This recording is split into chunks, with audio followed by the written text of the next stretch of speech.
They are just games in the end. I don't think you have any business treating it as if you're unironically making some difficult career or other life choices of the sort. Too long didn't watch?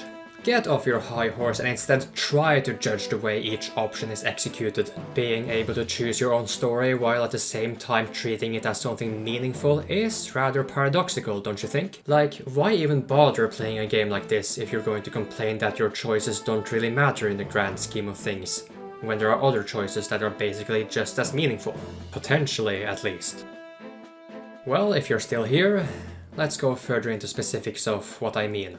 When you create a game, which is in its own independent world, why not go above and beyond and provide the player with the oh so beloved player choice element, if you want to? Be it simply how the player spends limited resources or making choices which affect the current story as a whole. As they say, variety is the spice of life. Then why is it so that some people will actually, merely on surface level, complain that the game offers choices like this? RPGs are loved because the player is often able to experience the progression through a game in multiple ways, because player choice plays such a focal point in games of this genre. That's probably why Final Fantasy XIII-1 received so much flack. The exploration aspect is very limited here, even when compared to other earlier RPGs. Another thing that makes RPGs appealing is that the player usually gets to level up their characters and steamroll the game from the very beginning, but even this system is limited to the current part of the story in this game. All of this being said, the very same people complaining about these limitations may still complain should 13 have multiple story paths. 13.2 was apparently a response to the fans complaining about the lack of player choice from the first game, so of course they had to include multiple story endings. And time travel. Why time travel? That's almost never a good plot device. Anyway, let's take a little closer look at these multiple endings. Well, there is one ending which is the ending, the canon one, so to say. So why even bother going after the other ones? Well, they could have been just as interesting and meaningful as the canon one, but really, they're just there. They could have easily been cut out and the game as a whole would not have been affected in the slightest. Assuming I'm not overlooking certain things, the point I'm also trying to make is that these endings don't exactly detract anything from the game either. I'm just saying that the time and energy spent on them could have perhaps gone to something more desirable. Call me lazy for not doing more proper research if you want, but in case you didn't read the descriptions before watching, as you should, then let me say that this is just my general response to the conflicting aspect of the player choice mentality, and that I'm trying to keep this as spoiler-free as possible. Let's now look to Shadow the Hedgehog, a game despised by most, especially for its nonsensical, insulting writing. This one has a whopping 10 story endings, 11 if you count the canonical one.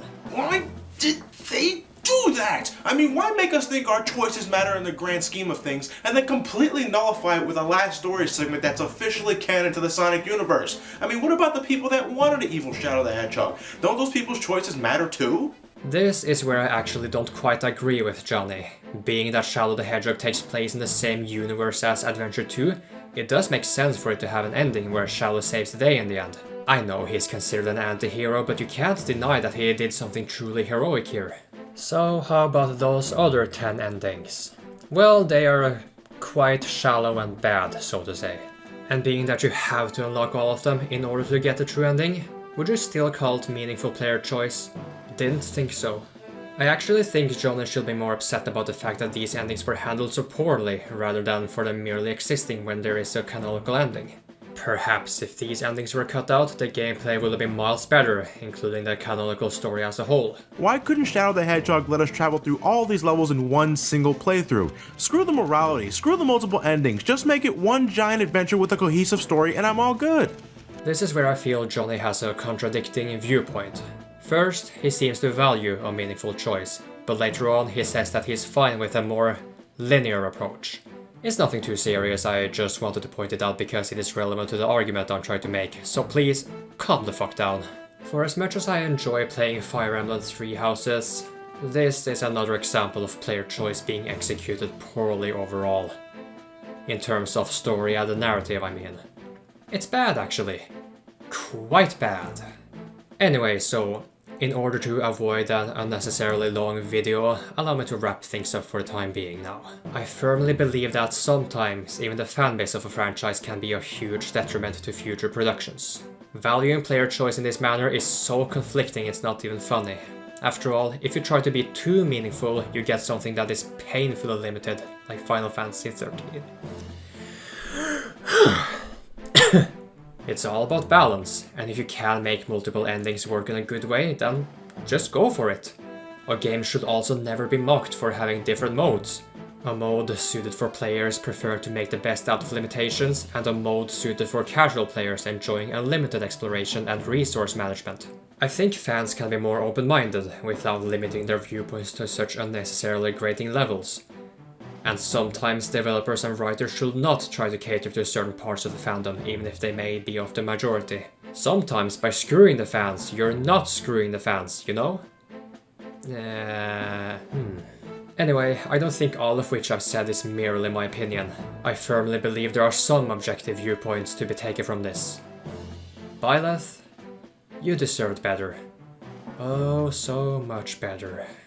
I clearly have strong opinions about a certain design element in Three Houses, but that will have to be for another time, I believe.